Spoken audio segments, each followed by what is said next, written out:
సోదరులందరికీ కూడా నమస్కారం. నిజంగా ఈనాడు కాంగ్రెస్ పార్టీ మోసపూరితమైనటువంటి 6 గ్యారెంటీలు అమలు హామీలతో మన ప్రజలను మోసం చేయకుండా మరి టీజీఎస్ఎంఎస్సీ గాని గ్రాడ్యుయేట్ ఎమ్మెల్సీ గాని కైవసం చేస్తున్నామో అదే విధంగా మన స్థానిక సంస్థల ఎన్నికల్లో ప్రతి ఒక్క కార్యకర్త కంకణబద్ధులై అధ్యక్షుడు ఎన్నికల సందర్భంలో జిల్లా అధ్యక్షుడు అయిన తర్వాత ఒక ఆత్మీయ సభలు నిర్వహించి దీని ద్వారా ఈ రాజన్న సిరిసిల్ల జిల్లాలో అతి త్వరలో జరగబోయేటువంటి స్థానిక సంస్థల ఎన్నికల్లో బీజేపీ కార్యకర్తల దమ్మేంటి బీజేపీ కార్యకర్తల గెలుపు ఏ విధంగా చూపడానికి ఒక మంచి అవకాశాన్ని తీసుకుని ఆత్మీయ సభలు ఏర్పడుతున్నారు. దాని యొక్క జయంతి కార్యక్రమం పొట్టి శ్రీరాములు గారి యొక్క జయంతి కార్యక్రమం. కాంగ్రెస్ పార్టీ ఆర్య వైశ్యుల వ్యతిరేక party Congress party. Congress party దళిత వ్యతిరేక పార్టీ కాంగ్రెస్ పార్టీ. పొట్టి శ్రీరాములు గారు తెలంగాణ వ్యతిరేకి కాదు. ఆయన మద్రాసులో పుట్టినప్పటికీ ఆంధ్రప్రదేశ్ మద్రాసు రాష్ట్రంలో ఉన్నప్పుడు ఆంధ్రప్రదేశ్ ను మద్రాసు నుంచి వేరు చేయాలని చెప్పి ఉద్యమం చేసి అసలు భాష వ్యక్తి తప్ప తెలంగాణకు వ్యతిరేకంగా పోరాటం చేసిన వ్యక్తి కాదు పొట్టి శ్రీరాములు గారు. ఇవాళ హరిజనులను దేవాలయాలకు రానియని పరిస్థితిలో ఆ కాలంలో హరిజనులందరికీ దేవాలయాల్లో ప్రవేశం కల్పించాలని చెప్పి దీక్షలు చేసినటువంటి గొప్ప వ్యక్తి పొట్టి శ్రీరాములు గారు. ఇలా మహాత్మా గాంధీ గారిని ఒప్పించి హరిజనులకు దేవాలయంలో ప్రవేశం కల్పించాలని చెప్పి శాసనం చేసిన గొప్ప వ్యక్తి పొట్టి శ్రీరాములు గారు. వాళ్ళ గాంధీ మహాత్ముడే చెప్పాడు. పొట్టి శ్రీరాములు గారు ఎమర్జెన్సీ అప్పుడు ఉద్యమ స్వాతంత్ర పోరాటంలో 3 సార్లు చేరిపోయాడు. ఆంధ్ర రాష్ట్రం కోసం ఉద్యమం చేసిన వ్యక్తితో పాటు ఈ దేశం కోసం దేశం యొక్క స్వాతంత్ర సమరంలో పోరాటం చేసిన వ్యక్తి పొట్టి శ్రీరాములు గారు. గాంధీ మహాత్ముడే చెప్పాడు. పొట్టి శ్రీరాములు గారు వ్యక్తి అటువంటి వ్యక్తి. ఇటువంటి పొట్టి శ్రీరాములు గారి వ్యక్తులు ఒక 10 మంది ఉంటే 1 సంవత్సరం ముందే స్వాతంత్రం వచ్చేదని చెప్పి చెప్పారు. గాంధీ మహాత్ముడు అటువంటి గొప్ప వ్యక్తి. అటువంటి గొప్ప వ్యక్తి తెలుగు విశ్వవిద్యాలయం పేరు పొట్టి శ్రీరాములు గారి పేరుంటే ఆయన ఆంధ్ర రాయలసీమ అని చెప్పి మన రాష్ట్ర ముఖ్యమంత్రి గారు ఆయన పేరు తీసేసి దురవర ప్రతాప్ రెడ్డి గారి పేరు పెట్టి. నిజంగా దురవర ప్రతాప్ రెడ్డి గారు చాలా గొప్ప వ్యక్తి, గొప్ప రచయిత, తెలుగు భాషను ఉద్ధరించిన వ్యక్తి, మంచి జర్నలిస్ట్. దాన్ని ఏం అనలేదు. నిజంగా ఆయన ఎక్కడ ఉన్నా ఆయనే బాధపడుతుంది రేవంత్ రెడ్డి గారి నిర్ణయం వల్ల. అదే పొట్టి శ్రీరాములు గారు పేరు చేసి నా పేరు పెడతారా ఆయనే బాధపడతాడు. నేను ఏమంటున్నా రేవంత్ రెడ్డి గారిని మనం అంతా అంటున్నాం కదా. ఎన్టీ రామారావు చాలా గొప్ప వ్యక్తి. మరి ఎన్టీ రామారావు ఆంధ్ర రాయలసీమ సంస్థ వ్యక్తి. మరి ఎన్టీ రామారావు పేరు చేద్దామా? కాసు బ్రహ్మానంద రెడ్డి ఆంధ్ర సంస్థ వ్యక్తి. ఆయన స్టేట్ గారి పేరు చేస్తావా? నీలం సంజయ్ రెడ్డి గారు ఆంధ్ర సంస్థ వ్యక్తి. మరి ఆయన పేరు చేస్తావా? మరి డబ్బు తీసేసే డబ్బు నీకుందా? అంటే వాళ్ళకొకరు పొట్టి శ్రీరాములు ఒకరు. పొట్టి శ్రీరాములు గారు కోసం తెలంగాణ వ్యతిరేకి కాదు, తెలంగాణ ఉద్యమం లేదు. ఆ సమయంలో ఆయన మద్రాసు ఆంధ్ర రాష్ట్రాన్ని వేయాలని మాత్రమే చెప్పాడు. ఇవాళ అటువంటి గొప్ప వ్యక్తి ఆర్య వైశ్యులకే కాదు, ఆర్య వైశ్యులు ఆరాధ్య దైవంగా భావించినటువంటి పొట్టి శ్రీరాములు గారు ఒక స్వాతంత్ర సమరయోధుడు, స్వాతంత్ర్యం కోసం చేరుకున్న వ్యక్తి. అటువంటి వ్యక్తిని అవమానపరిచే విధంగా, ఆర్య వైశ్య సమాజాన్ని అవమానపరిచే విధంగా ఇక్కడ రేవంత్ రెడ్డి గారు వివరించిన తీరును మన హిందూ సమాజం ఆర్య వైశ్య సమాజాన్ని ప్రతి భారతీయ గ్రహించాల్సిన అవసరం. ఇంత ఘోరం అన్న అంటే ఆయన అనుకుంటోడి ఆయన అనుకుంటోడు. అసలు ఆయన పద్ధతి నడిపేటట్టు రేవంత్ రెడ్డి గారి పాలసీ ఏంటి, నీ ఆలోచన ఏంటి? కాబట్టి భారతీయ జనతా పార్టీ రాష్ట్ర ముఖ్యమంత్రి గారు నిర్ణయాన్ని తీవ్రంగా వ్యతిరేకిస్తున్నాం.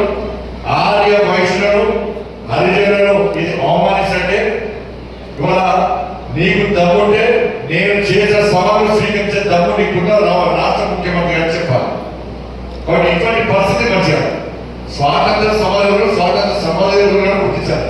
అంటే వ్యక్తి ఏ రాష్ట్రమా ఏ రాష్ట్రం కూడా ఆ రాష్ట్రం కూడా ఈ కులం కూడా ఆ కులం కూడా ముఖ్యం కాదు. ఈ దేశం కోసం, ఈ సమాజం కోసం, ఈ ధర్మం కోసం ఎవరైతే ప్రాణత్యాగం చేశారో వాళ్ళని స్ఫూర్తిగా తీసుకొని రాబోతులకు స్ఫూర్తిగా ఉండాలని చెప్పి విగ్రహాలు పెడతాం. వాళ్ళ చరిత్ర చెప్పుకుంటాం మనం, పుస్తకాల్లో వాళ్ళ పాఠ్యాంశాలుగా చేస్తాం మనం. ఇది చరిత్ర, ఇది సంస్కారం అనేది. కానీ ఆ రాష్ట్ర పైన ఈ దేశం పైన ఈ ఇంకుల పైన ఆ కుల పైన వీళ్ళ చరిత్ర ఉచ్చనీయమని చెప్పి స్వాతంత్ర సమర చరిత్రను నిర్వహిస్తాంటే ఇలా రాహుల్ గాంధీ చేస్తాడు. ఆ యూరోప్ యూరోప్ ఏం చెప్పిండు? యూరోప్ దేశం అంట మన దేశంలో వ్యవహారంలో వాళ్ళు ఇన్వాల్వ్ అన్నాడు. మీరు మా దేశంలో వ్యవహారంలో మీరు రండి, మీరు జోక్యం చేసుకొని రాహుల్ గాంధీ ఆలోచిస్తారు. అంటే కాంగ్రెస్ పై విధానం అర్థం చేసుకోవాలి. మరి ఈ తెలంగాణ రాష్ట్రంలో ఇంత దౌర్భాగ్యమైన పాలించినది. మన విషయానికి వస్తే గోపి గ్రూప్ అది బీజేపీ గ్రూప్. ఇక్కడ అందరూ కూడా ఒక ఫ్యామిలీ, ఒక కుటుంబం. ఎందుకంటే మొన్న ఎమ్మెల్సీ ఎన్నికలు చూసింది. నాకు పొద్దున్నే నరేంద్ర గారు కలిసింది. ఆల్మోస్ట్ నరేంద్ర గారు పొద్దున్నే కలిసింది. నేను చెప్పిన అన్నా నేను మీ నాయకుడు ఒకటిను మమ్మల్ని మా కార్యకర్తలు గెలిపించమని. నిన్ను మీ నాయకుడు ఒకటిను మమ్మల్ని మాత్రం మా కార్యకర్తలు ఎమ్మెల్సీలో గెలిపించారు. అవునా కదా?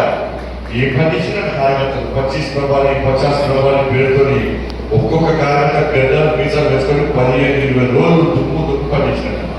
పోలింగ్ రోజు ఒక్కొక్క బూత్ దగ్గర కార్యకర్తల సంఖ్య చూస్తే కాంగ్రెస్ ప్రిఫరెన్స్ పేరు బీఆర్ఎస్ అడసలేదు. ఇక్కడ ఉన్న యువరాజు ఇక్కడ అంటే సిరిసిలో గొప్ప వ్యక్తి రాజన్న సిరిసిలా సమస్య చాలా గొప్ప వ్యక్తి. నేను ఏడా మీటింగ్ అని మేము చెప్తాను. ఎందుకంటే ఆ దరిద్ర పాలనలో, ఆ కుటుంబ పాలనలో ఇవాళ ఎన్ని ఇబ్బందులు పడ్డారు, ఎన్ని ఇబ్బందులు.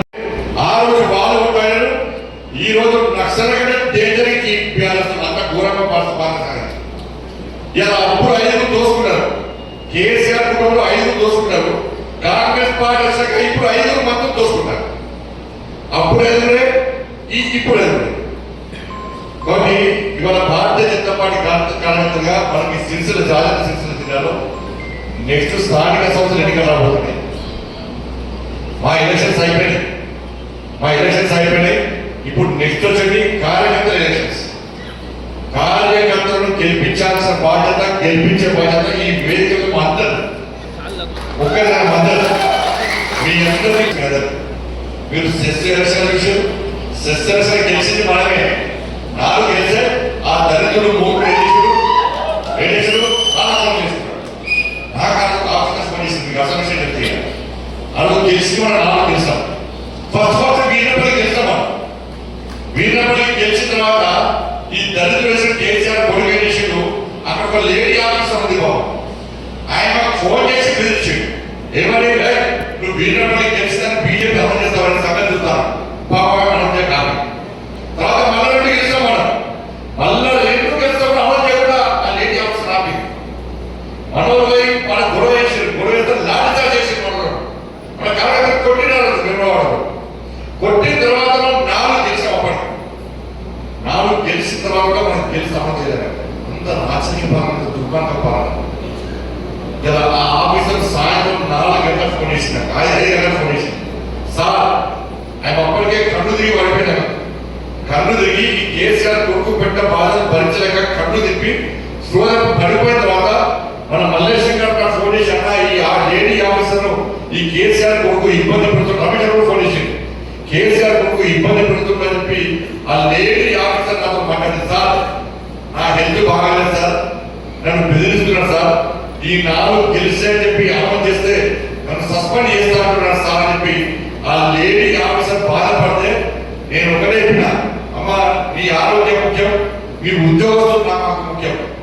ఇవాళ కాకుండా రేపు గెలుస్తాం, మళ్ళీ గెలుస్తాం. ఈ పాలన కొన్ని సంవత్సరాలు మాట్లాడుతుంది. నెక్స్ట్ వచ్చేది మాదే ప్రభుత్వం.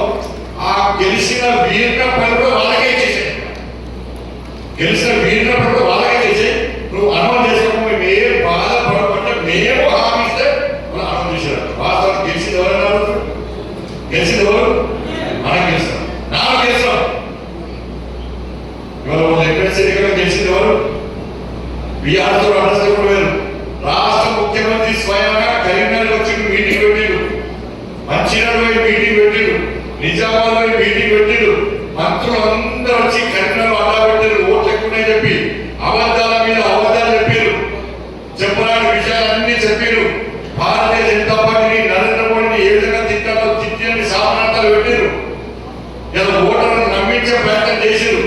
కానీ భారతీయ జనతా పార్టీ విశ్వాసాన్ని నమ్మకంతో నరేంద్ర మోడీ గారి ఒక భరోసాతో మేధావి వర్గం అంతా కూడా భారతీయ జనతా పార్టీ ఓటేసి 2 సీట్లను గెలిపించగలదా ఇలా మేధావి వర్గాన్ని ఉద్యోగ ఉపాధ్యాయుల వర్గాన్ని విషయాన్ని వాళ్ళ హ్యాపీగా వాళ్ళు ఏంటి తెలంగాణ రాష్ట్రంలో పరిస్థితి ఏంటి? వాళ్ళ ఒక రాజరిక పాలన కొనసాగుతుంది, వాళ్ళ ఒక అవినీతి పాలన కొనసాగుతుంది. కూడా 5-6 గ్యారెంటీలు అమలు చేయమంటే మనం చెప్పాలి. స్థానిక సంస్థకి కూడా అదే పరిస్థితి. మీరు ధైర్యం ఉండండి, కార్యకర్తలు ధైర్యం ఉండండి. లోకల్ బాడీ ఎన్నికలు కూడా తెలంగాణ రాష్ట్రంలో మన రాజ్యాంగ శిక్షలు వచ్చినా కూడా మొన్న ఎమ్మెల్సీ ఎన్నికల్లో ఏ విధంగా ఫలితాలు వచ్చాయో అవే సేమ్ ఫలితాలు లోకల్ బాడీ ఎన్నికలు కూడా పక్కా వస్తాయి. వీరందరూ వార్డు మెంబర్లు అవుతారు, వీరందరూ సర్పంచ్ అవుతారు, వీరందరూ ఎంపీడీస్ అవుతారు, వీరందరూ ఎంపీపీలు అవుతారు, వీరందరూ జెడ్పీడీస్ అవుతారు, మీరు కౌన్సిలర్లు అవుతారు, మీరు కార్పొరేటర్ అవుతారు, మీరు చైర్మన్ అవుతారు, మీరు మేయర్ అవుతారు. గ్యారెంటీ ఎత్తున ఇక్కడ మాత్రం ఇంటి కోసం ఓడిపోయిన పద్ధతులు భారతీయ జనతా పార్టీ కార్యకర్తలు ఎదుర్కొనేద్దాము. ఈ తెలంగాణ రాష్ట్రంలో ఏ పార్టీకి లేదు అని చెప్పి మళ్ళా ఉన్న ఈ పార్లమెంట్ ఎన్నికల తర్వాత, శాసనసభ ఎన్నికల తర్వాత, మన శాసనసభ ఎన్నికలో భారతీయ జనతా పార్టీ కార్యకర్తలు దమ్మెలో చూపెట్టిన వాళ్ళ దేశవ్యాప్తంగా చర్చ జరుగుతున్నది. ఎందుకు చేసినామంటే ఇలా నరేంద్ర మోడీ గారు చేసిన భారతీయ జనతా పార్టీ కార్యకర్త కొట్లాడిన తీరు, దాంతో పాటు ఈ తెలంగాణ రాష్ట్రంలో కాంగ్రెస్ పార్టీ మీద ప్రజలకు ఉన్న వ్యతిరేకత విషయాన్ని ఒక్కసారి మనం గుర్తుంచుకోవాల్సిన అవసరం. మన తెలంగాణ రాష్ట్రం పూర్తి అప్పుల పాలన. కేసీఆర్ పాలనలో 7 లక్షల కోట్లు అప్పు అయితే కాంగ్రెస్ పార్టీ వచ్చి 15 నెలలైంది. ఇప్పటికే 1,58,000 కోట్లు అప్పు చేసి ప్రతి నెల 10,000 కోట్ల రూపాయలు అప్పు తీసుకొస్తున్నారు. ఇంకొక 3 సంవత్సరాలు ప్రభుత్వం ఉంటే ఇలా 10 లక్షల కోట్లు తెలంగాణ రాష్ట్రంలో అప్పులైతే శ్రీలంక పరిస్థితి ఇలా తెలంగాణ రాష్ట్రంలో వచ్చే ప్రమాదం తెలంగాణ రాష్ట్రంలో. ఇవాళ మనకి ఈ పంటలో పైసలు ఇవ్వడం, ఈ పంటలు ఆ పంటలు వేస్తారు. నేను తెలంగాణ రాష్ట్ర బ్రాండింగ్ ఇమేజ్ పెరగాలంటే, దేశవ్యాప్తంగా తెలంగాణ గురించి చర్చ జరగాలంటే రాష్ట్ర ముఖ్యమంత్రి గారు మీరు ఇచ్చిన 6 గ్యారెంటీలను అమలు చేస్తే తెలంగాణ బ్రాండ్ ఇమేజ్ ఉంటుంది దేశవ్యాప్తంగా. 2,500 రూపాయలు మహిళలకు ఇస్తారు. ఇస్తే తెలంగాణ బ్రాండ్ ఇమేజ్ పెరుగుతుంది. వాళ్ళ తులం బంగారం ఇస్తారు. తెలంగాణ బ్రాండ్ ఇమేజ్ పెరుగుతుంది. వాళ్ళ స్కూటీలు కొనిస్తారు. వాళ్ళ కొనియండి తెలంగాణ బ్రాండ్ ఇమేజ్ పెరుగుతుంది. 12,000 రూపాయలు రైతు కూరలకు ఇస్తారు.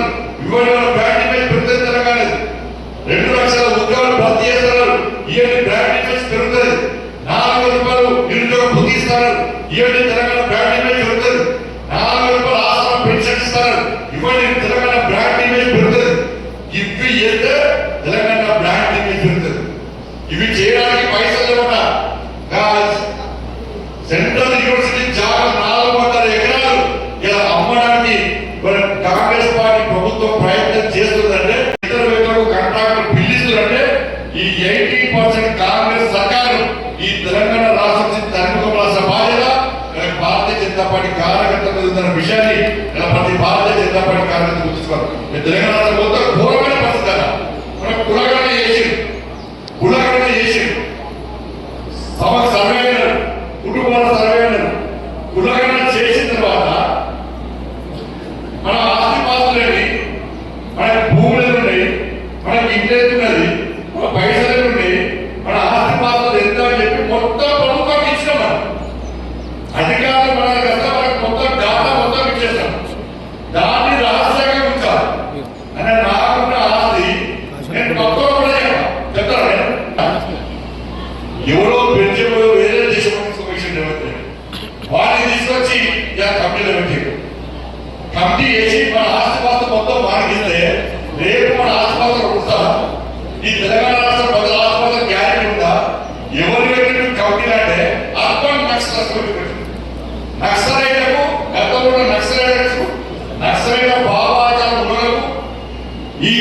సమగ్ర సర్వే ఈ కుటుంబ సర్వే తీసుకపోయి వాళ్ళ చేతిలో పెట్టారు. వాళ్ళు చూస్తారా దోసుకున్నారు, అర్థం చేసుకోండి. అర్బన్ నక్సల్ చేతిలో మన ఆస్తి పాత్ర రహస్య డాటా పెడితే రాబోయే రోజుల్లో తెలంగాణ రాష్ట్రంలో ప్రజల ఆస్తి పాత్రకు గ్యారెంటీ ఉండదా? ఒకసారి తెలంగాణ సమాజం ఆలోచించాలి. విద్యా వ్యవస్థ తీసుకపోయి అర్బన్ నక్సల్ చేతిలో పెట్టింది. దాని అర్బన్ నక్సల్స్ ఇవాళ నరేంద్ర మోడీ గారు కళల ద్వారా ఈ జాతిని సంఘటితం చేయాలని చెప్పి నరేంద్ర మోడీ గారు కళల ద్వారా ఇలా కాంగ్రెస్ పార్టీ ప్రభుత్వం ఏమో తెలంగాణ రాష్ట్రంలో తుపాకీ రాజ్యం రావాలని కాంగ్రెస్ పార్టీ అనుకుంటున్నారు. శాంతి భద్రతను కాపాడాల్సిన కాంగ్రెస్ పార్టీ ఈరోజు సమస్య సృష్టించే ప్రయత్నం చేస్తున్నారు. కానీ అన్ని విషయాలు మనం ఆలోచించాల్సిన అవసరం. కాబట్టి ఇటువంటి పరిస్థితుల్లో ఇలా భారతీయ జనతా పార్టీ తెలంగాణ రాష్ట్రంలో ముందుకు సాగిస్తున్నాం. మన కొట్టాడు మామ కొట్టాడు కదా, మా కోసం కొట్టాలని భారతీయ జనతా పార్టీ, మా కోసం యాత్ర చేసి భారతీయ జనతా పార్టీ, మా కోసం లాఠీ దెబ్బతిన్నది భారతీయ జనతా పార్టీ, మా కోసం జైలు పెట్టి భారతీయ జనతా పార్టీ, మా కోసం కేసులు భరించింది భారతీయ జనతా పార్టీ. కానీ మేము భారతీయ జనతా పార్టీకి వేయాల్సిన ఓటు కాంగ్రెస్ పార్టీ మోసపూరితమైన విధానాన్ని 6 గ్యారెంటీలన్నీ వాళ్ళ ఓటు చేసాం. వాళ్ళు మమ్మల్ని మోసం చేసి కాబట్టి పార్లమెంట్ ఎన్నికలో ఇలా ప్రజలు మన ఓటు వేసి గెలిపించారు. ఇలా దాని తర్వాత జరిగిన శాసన మండలి ఎన్నికల ఎన్నికలో మనకు ఓటు వేసి గెలిపించారు. నెక్స్ట్ జరిగే ఏ ఎన్నికలు కూడా ఈ తెలంగాణ రాష్ట్రంలో ప్రజలు ఓటు వేసేది కేవలం భారతీయ జనతా పార్టీకి అనే విషయాన్ని ఒకసారి గుర్తుంచుకొని ప్రజలు మన వైపు ఉన్నారు. ప్రజలందరూ మన వైపు ఉన్నారు. ఎప్పుడు ఎన్నికలు వచ్చినా, ఉప ఎన్నికలు వచ్చినా, ఏ ఎన్నికలు వచ్చినా కూడా తెలంగాణ రాష్ట్రంలో అధికారం వచ్చేది భారతీయ జనతా పార్టీ. ఇలా కాంగ్రెస్ పార్టీ ప్రతిసారి కేంద్రం నియమించింది ఇలా మాట్లాడి పెరిగాక కేంద్రం సార్ పనిసంగా కేంద్రం నుంచి నిధులు తీసుకురావాలి. కేంద్రం నిధులు ఇచ్చిందా? కేంద్రం అన్ని కేంద్రం వేసాక మరి నువ్వు వేసేది నువ్వు ఏమిచ్చావు? తెలంగాణ రాష్ట్రానికి 1,50,000 కోట్లు దేనికోసం అప్పు చేస్తావు? అదే 7 లక్షల అప్పు వేశారు. అప్పుడు తీస్తాను 5 గ్యారెంటీలు అమలు చేస్తాను. మరో 6 గ్యారెంటీలు నరేంద్ర మోడీ గారు పైసలు ఇస్తేనే అమలు చేస్తావా? ఎవరిని హామీ ఇచ్చినావు? ఎవరిని హామీ ఇచ్చినావు? వాళ్ళ మోడీ గారి ప్రభుత్వం మీద గ్రామాలను నిధులుస్తున్నారు. గ్రామ పంచాయతీ ఎన్నికల్లో ప్రజలు అదే తీర్పు ఇవ్వబోతున్నారు. గ్రామ పంచాయతీ ఎన్నికల్లో ఇలా మా గ్రామానికి సడక్ యోజన ద్వారా రోడ్లు వచ్చినాయి. మా గ్రామానికి ప్రభుత్వం వచ్చింది నరేంద్ర మోడీ గారి పైసలతోనే. మా గ్రామంలో టాయిలెట్స్ కట్టింది నరేంద్ర మోడీ గారి ప్రభుత్వంలోనే. మా గ్రామంలో శ్మశాన వాటిక కట్టింది నరేంద్ర మోడీ గారి ప్రభుత్వంలోనే. మా గ్రామంలో పేదలకు బియ్యం వచ్చేది నరేంద్ర మోడీ గారి ప్రభుత్వంలోనే. మా గ్రామంలో స్త్రీలు ఇచ్చేది నరేంద్ర మోడీ గారి ప్రభుత్వంలోనే. మా గ్రామంలో లైట్లు వచ్చేది ఇలా నరేంద్ర మోడీ గారి ప్రభుత్వంలోనే. మా గ్రామంలో ఇంతో అభివృద్ధి జరిగిందంటే కేవలం నరేంద్ర మోడీ గారి ప్రభుత్వం వల్లనే. కాబట్టి మేము గ్రామ పంచాయతీ ఎన్నికల్లో భారతీయ జనతా పార్టీ అభ్యర్థులను మాత్రమే గెలిపిస్తామని చెప్పి ఇలా గ్రామాల్లో కార్యకర్తలు ప్రజలందరూ సిద్ధంగా ఉన్నారు. కాబట్టి ఇలా స్థానిక సంస్థలకు ఎన్నికలు జరపడానికి కాంగ్రెస్ పార్టీ భయపడుతున్నది. ఇలా కాంగ్రెస్ పార్టీ గ్రామంలో రోడ్లు వేయించిందా? మోర్లు కట్టించిందా? ఓ చెట్టు నాటిందా? బియ్యం ఇస్తుందా? పెన్షన్ ఇస్తుందా? ఒక రేషన్ కార్డు ఇచ్చిందా? ఏమి ఎన్నికల్లో ఏ ఒక్క పెట్టుబడి కాంగ్రెస్ పార్టీ పోటీ చేస్తారు. కేంద్రం ఏమిచ్చిందంటే చెప్తున్నాం, బాధ్యత చెప్తున్నాం ఏమిచ్చిందో. ఇలా రాష్ట్రం ఏమిచ్చిందంటే చెప్పలేస్తుందో కాంగ్రెస్ పార్టీ. కిషన్ రెడ్డి గారు సవాల్ చేసిన, నేను సవాల్ చేస్తా. కేంద్రం తెలంగాణ రాష్ట్రానికి ఏమిచ్చిందో చర్చకు సిద్ధమని చెప్పి కిషన్ గారు చెప్పాడు. మరి తెలంగాణ రాష్ట్రం ఏమిచ్చిందో గ్రామాల వారిగా, మండలాల వారిగా, జిల్లాల వారిగా చెప్పడానికి కాంగ్రెస్ పార్టీ సిద్ధమా? ఆ సవాల్ చేస్తే ఇలా కాంగ్రెస్ పార్టీ అన్ని ముసుకుపోయి ప్రతిసారి కేంద్రం ఇస్తలేదు, కేంద్రం అన్ని కేంద్రం ఇచ్చాక నువ్వే చేసింది. నువ్వు ఇంత ముందు మేము తీసుకొస్తాం, మేము పాలిస్తాం తెలంగాణ రాష్ట్రాన్ని. ఇలా పక్క రాష్ట్రం ఆంధ్రప్రదేశ్ పైసలు ఇస్తున్నాం, తెలంగాణకు పైసలు ఇస్తున్నాం, బీహార్కు పైసలు ఇస్తున్నాం, ఒరిస్సాకు పైసలు ఇస్తున్నాం, మా భారతదేశం కర్ణాటకకు ఇస్తున్నాం. వాటికి సంబంధం లేకుండా అన్ని రాష్ట్రాల్లో సమానంగా చూసేటువంటి ప్రయత్నం నరేంద్ర మోడీ గారు చేస్తున్నారు. అన్ని రాష్ట్రాలు అమలు చేస్తేనే దేశం అమలు చేస్తున్నారు. మరి ఇటువంటి పరిస్థితుల్లో గ్రామాల వారిగా కార్యకర్తలందరూ కూడా కాంగ్రెస్ పార్టీ యొక్క కుట్రలను, కాంగ్రెస్ పార్టీ బదనాలు చేస్తుందో బీజేపీని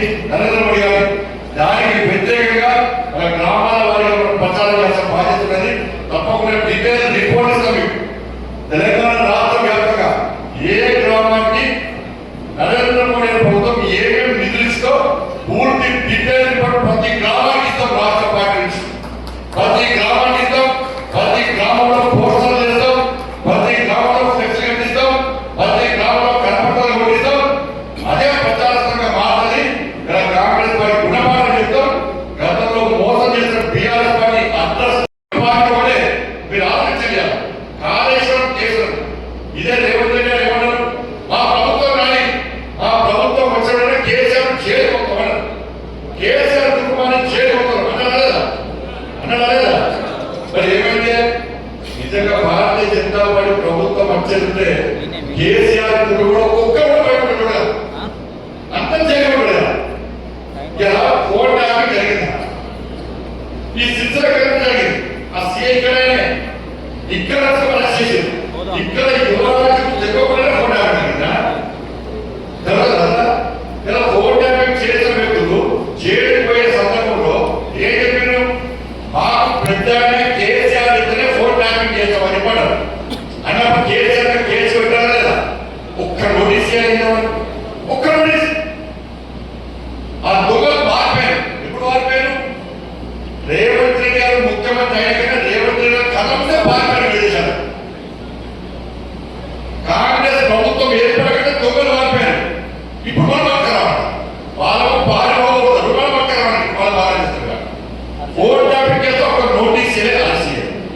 కాళేశ్వరం కేసులో ఒక నోటీస్ చేయరు, అరెస్ట్ చేయరు.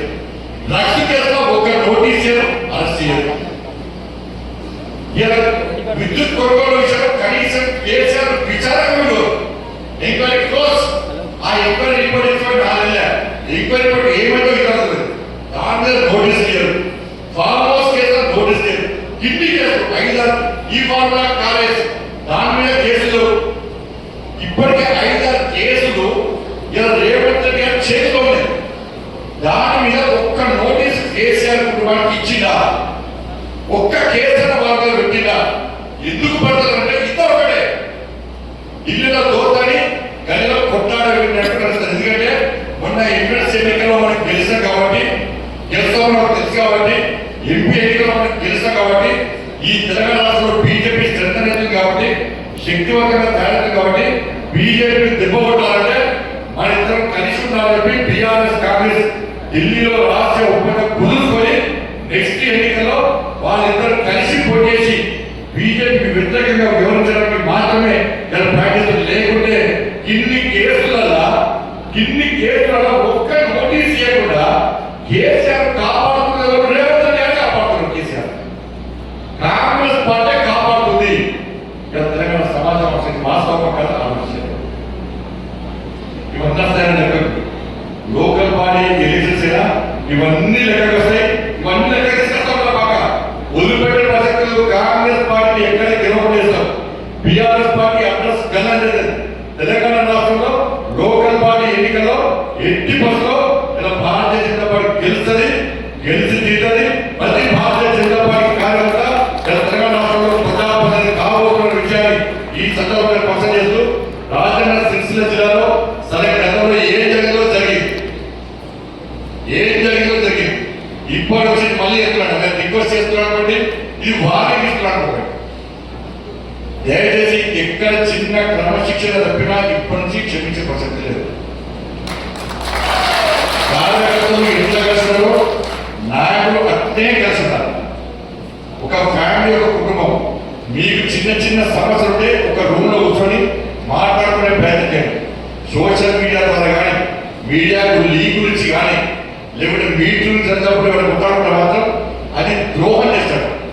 పార్టీ మీటింగ్ లో కొట్లాడే, పార్టీ సిద్ధాంతాలు వ్యతిరేకంగా వివరిస్తే అది కన్న తల్లికి ద్రోహం చేస్తాడు. పార్టీ అనేది ఒక తల్లి లాంటి. మనందరం కలుసుకున్నాం. మనం అందరం ఇంతమంది మనం కలిసి కాబట్టి మెంబర్షిప్ చేస్తాం. మన ఎమ్మెల్సీ ఎన్నికలు గెలుస్తాం, పార్లమెంట్ ఎన్నికలు గెలుస్తాం, నెక్స్ట్ ఎన్నికలో స్థానిక సంస్థ ఎన్నికలు గెలవబోతున్నాం.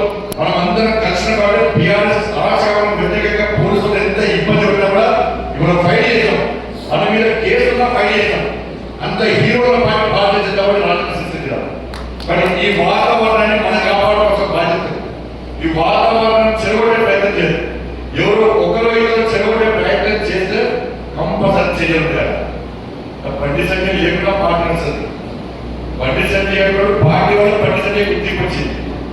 పార్టీ పక్కబట్టి బండి సంజయ్ పక్క చెందిన బండి సంజయ్ కుక్కలు దగ్గర రాసిపెట్టుకోండి.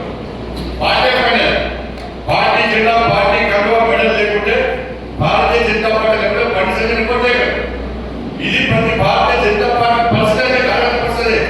అప్పుడు నేను లేకుండా పార్టీ లేదు, నేనే ఇక్కడ పార్టీ స్థాపించిన, నేనే సీనియర్, నేనే జూనియర్, నేనే సభ్యులను ఇవి ఎప్పుడు ఏమన్నా రాష్ట్ర పార్టీ ఎవరైనా గుర్తించదు తప్ప పార్టీకి మన గుర్తింపరాదు. పార్టీకి మన గుర్తింపరాదు, పార్టీ వాళ్ళ గుర్తింపు వస్తుంది. బండి సంజయ్ ఎలాగేసాడు ఎంపీఆర్ నరేంద్ర మోడీ గారు టికెట్ ఇస్తే భారతీయ జనతా పార్టీ సింబల్ కమలం పువ్వు గుర్తు బీఫామ్ ఇస్తే ఇక్కడ ఉన్న భారతీయ జనతా పార్టీ కార్యకర్తలు కమలం పువ్వు గుర్తు కోసం పనిచేసింది. బండి సంజయ్ కోసం పనిచేయలేదు. కమలం పువ్వు గుర్తును గెలిపించాలి, నరేంద్ర మోడీ గారిని ప్రధానమంత్రి చేయాలి, మూడవసారి భారతీయ జనతా పార్టీ రామారాజ్యం కోడిరాజ్యం రావాలని కార్యకర్తలు పనిచేసే తప్ప బండి సంజయ్ ఎంపీ అని పనిచేయలేదు. ఇది లోకల్ పార్టీ ఎన్నిక కూడా కార్యకర్తలకే పనిచేస్తుంది. నా ప్రాంతంలో భారతీయ జనతా పార్టీ గెలవాలి, పువ్వు గుర్తు కోటేయాలి, ఎక్కడ పువ్వు గుర్తు గెలవాలి, మన రాజ్యం రావాలని కార్యకర్తలు పనిచేస్తుంది తప్ప వ్యక్తి కోసం పనిచేస్తుంది. వ్యక్తి ఆధారంగా భారతీయ జనతా పార్టీ వ్యతిరేకిస్తారు. కాబట్టి ఇటువంటి పరిస్థితుల్లో మనందరూ ఒక ఫ్యాక్టరీగా కలిసినారు. ఏ గతం వచ్చినా ఏ పరిస్థితి వచ్చినా బీఆర్ఎస్ రాబోయే రోజుల్లో బీఆర్ఎస్ పార్టీ కంటే ఎక్కువ ఇబ్బందులు కాంగ్రెస్ పార్టీ పెట్టే ప్రమాదం ఉంది. కాంగ్రెస్ పార్టీ కానీ కేసీఆర్ అంటే ఆకారం కేసీఆర్ మెడల్ వచ్చి కాంగ్రెస్ బయట చేసే party Bharatiya Janata party. Congress party ఒక లెక్క కాదు. కాంగ్రెస్ పార్టీ లెక్కలో తీసుకోమేము. బీఆర్ఎస్ పార్టీలో కాంగ్రెస్ పార్టీ మేము కొట్టడానికి సిద్ధం, ప్రజల కోసం మేము ప్రజల కోసం ఆందోళన సిద్ధం, మేము ప్రజల కోసం చేరుకోవడానికి సిద్ధం, మేము ప్రజల కోసం లాఠీ తెప్పడానికి సిద్ధం. కాబట్టి అన్నింటికి సిద్ధమైన కార్యక్రమాలు భారతీయ జనతా పార్టీ కార్యక్రమం. కాబట్టి మనకు నెక్స్ట్ లక్ష్యం వల్ల